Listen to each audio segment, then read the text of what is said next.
Saludos, soy Juan Carlos Monedero para Telesur con la videocolumna No calléis, gentes honradas. En julio de 1937, el presidente del gobierno republicano, Juan Negrín, inauguraba en Valencia, capital en ese momento de la asediada República Española, habían tenido que abandonar Madrid, el segundo Congreso Internacional de Escritores para la Defensa de la Cultura. En el salón de plenos del Ayuntamiento de Valencia estaban los nombres de los escritores que ya había asesinado el fascismo. Antes, por supuesto, habían quemado sus libros y tristemente lo encabezaba... Bueno, tristemente hubiera dado cualquier otro nombre, pero es que habían matado a Lorca, el más grande poeta del siglo XX en castellano. Federico había escrito Mariana Pineda, el drama de una heroína que bordó una bandera de libertad frente a la invasión francesa, se representó esa tarde. Y luego a la madrugada los franquistas bombardearon Valencia y los intelectuales con su pueblo durmieron en los refugios para evitar las bombas con las que Franco saludaba a la intelectualidad. Este 20 de noviembre hace 50 años que Franco murió en su cama. Cuando los dictadores mueren en sus lechos, la sombra de las dictaduras se alarga y se alarga y se alarga.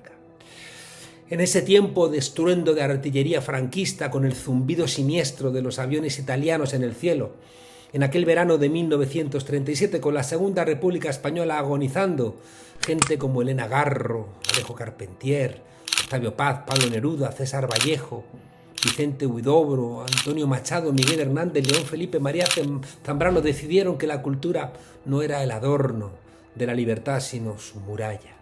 Y se reunieron en Valencia y en Madrid y en París con la convicción de que los libros, las palabras y las ideas debían hacer frente a los cañones. Luego se incorporarían Bertolt Brecht, Malraux, Heinrich Mann.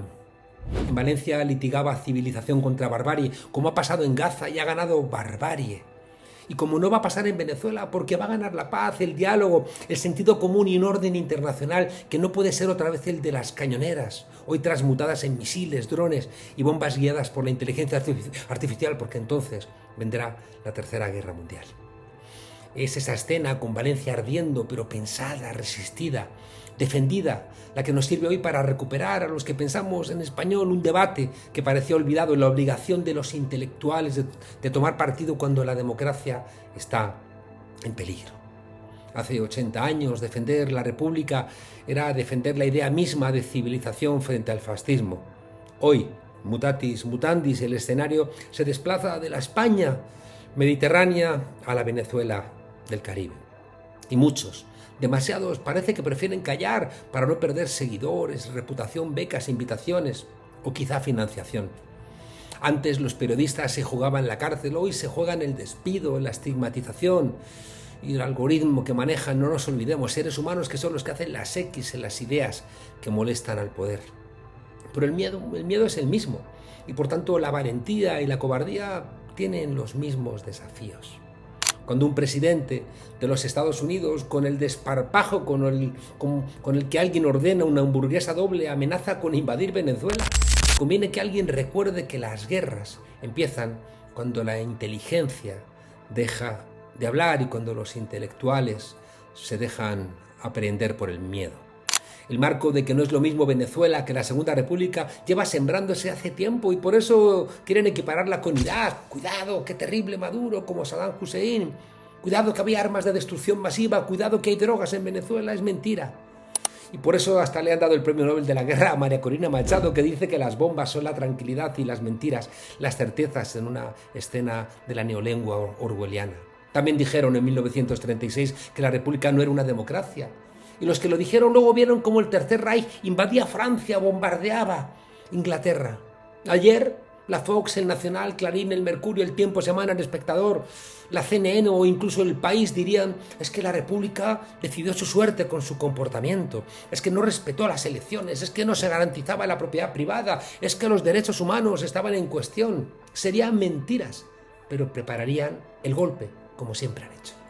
Hoy no hacen algo muy diferente. Y la pregunta sigue siendo la misma. ¿Tienen los pueblos derecho a decidir su destino sin la tutela militar, económica o petrolera de las grandes potencias? Porque la democracia se mide siempre por la dirección de la injerencia. Si un país decide por sí mismo, y hablamos entonces de soberanía. Pero si otro país decide por él, hablamos de colonia. Y si hay colonia, no hay libertad. Y si no hay libertad, no hay democracia. Los intelectuales de aquel verano del 37, como los intelectuales del siglo XXI, son iguales que sus pueblos. Los hay valientes, cobardes, santos, canallas. Aunque curiosamente en los momentos difíciles, como fue en 1936, fueron muchos más los santos. Y por eso, los que decían que defendían la religión, fusilaron a los intelectuales y a los maestros, los encarcelaron, los exiliaron. Franco quiso que la guerra civil fuera larga para poder matar a más y más españoles. Les sobraba, como él mismo dijo, la mitad, y sobre todo los intelectuales, las maestras, los maestros. Hoy los canallas, que siempre tienen dónde escribir y dónde hablar, cobran de los imperios. Unos hacen de la palabra una mercancía, mientras que los que saben que la cultura no es un lujo, no debe ser un lujo, sino una herramienta de emancipación, tienen que jugarse el pellejo para poder seguir mirándose al espejo o mantener sus trabajos. Los intelectuales de entonces no se reunieron para hacerse fotos ni para firmar manifiestos que nadie luego al final lee, sino porque sentían que la derrota de la República era la derrota de toda la gente decente. Y tenían razón. Tras esa derrota vino el enjuague del fascismo, del nazismo, y Auschwitz, Hiroshima, y la Guerra Fría, y Yakarta, y Santiago de Chile, y los desaparecidos, y un bonito cursillo intensivo sobre qué pasa cuando los fascistas ganan o se les enmascaran. Lo más terrible se aprende enseguida y lo hermoso, nos recordaba Silvio, nos cuesta la vida. Hoy muchos intelectuales occidentales que cuando se menciona a Venezuela miran hacia otro lado. También en Estados Unidos muchos intelectuales que se crean de izquierdas miraron para otro lado cuando los negros decidieron dejar de ser obedientes y empezaron a reclamar con fuerza sus derechos. Igual pasó en Sudáfrica, tras el apartheid y en tantos otros sitios. La izquierda divina, que quiere mantenerse en la pureza de las ideas pero no mancharse las manos. Si en los pueblos hay cobardes y valientes, entre los intelectuales hay cobardes y valientes, pero con mayor culpa, porque si todos somos intelectuales, porque todos pensamos, esas personas a las que reconocemos como intelectuales tienen la obligación de hacer la función de intelectual. ¿Y cuál es esa? Pues ahondar en todo aquello que nos hace genuinamente humanos, aunque te cueste la vida, son gajes del oficio. Actuar es más incómodo que firmar un artículo o un manifiesto o que poner un trino en las redes, da trabajo, claro. Exige posicionarse, puede costar contratos, columnas, festivales literarios, menos likes, menos ingresos. Si eres académico, lo hemos visto en Estados Unidos y en otros lugares te echan de la universidad. Pero claro, es que denunciar las injusticias del pasado pues da menos guerra que las del presente. Pero la historia es una señora que no respeta bibliografías huecas. Se repite cuando no se la combate. Las amenazas de intervención militar de Donald Trump, por disparatadas que suenen y por ajenas a cualquier sentido común, deben tomarse muy en serio, aunque quizá ni él mismo sepa qué es lo que quiere hacer. Porque hay gente poderosa que ve una enorme oportunidad de negocios en cualquier guerra. En Venezuela ya están haciendo cuentas. Y los empresarios adoran las oportunidades de hacer grandes negocios. Los muertos serán daños colaterales y pronto se olvidan, y María Corina Machado dice: yo seré presidenta y las riquezas de Venezuela serán vuestras. Si la potencia hegemónica del planeta declara que puede entrar en Venezuela para restaurar la libertad, no nos equivoquemos.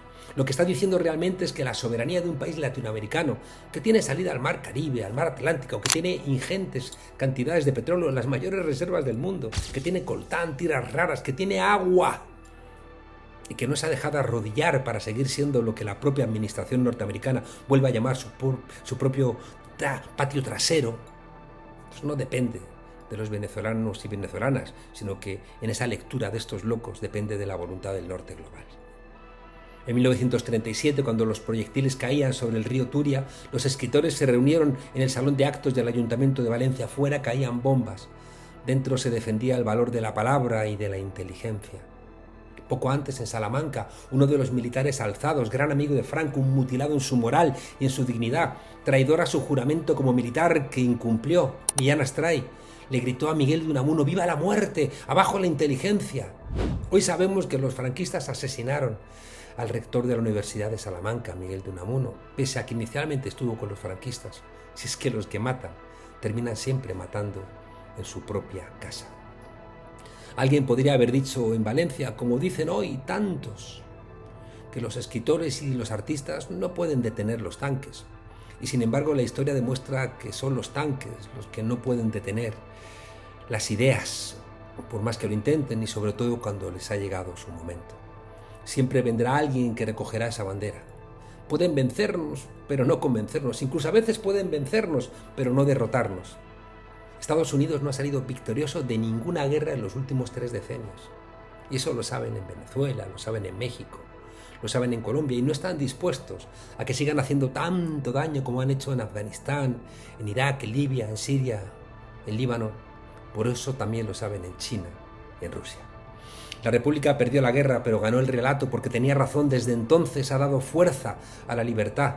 Fueron republicanos los que entraron con blindados que se llamaban Madrid y Don Quijote a liberar a París de los nazis, y luego continuaron formando y peleando en América Latina. El recuerdo de los republicanos españoles está en el Congreso mexicano, y algún día, cuando España sea una república, el nombre de Simón Bolívar seguro que estará en el Congreso de los Diputados de esa tercera República Española. El relato de la República contra el fascismo es el de la lucha por la dignidad popular contra la intervención extranjera. Es el mismo que hoy se libra en Caracas. Neruda dijo que la República se defendía no solo con fusiles, sino con cultura. Y dejó una frase que hoy podría escribirse en el frontispicio de cualquier ministerio de Relaciones Exteriores: si la cultura cae, caerá también la libertad del mundo. La defensa de Venezuela hoy cumple la misma función simbólica que la defensa de la República ayer: impedir que el mundo vuelva a aprender demasiado tarde lo que ya sabía. Porque si se permite que una potencia decida qué gobierno es legítimo en función de sus intereses, mañana no habrá país, ni grande ni pequeño, que no pueda sufrir ese mismo destino, e incluso los propios Estados Unidos terminarán siendo también una dictadura.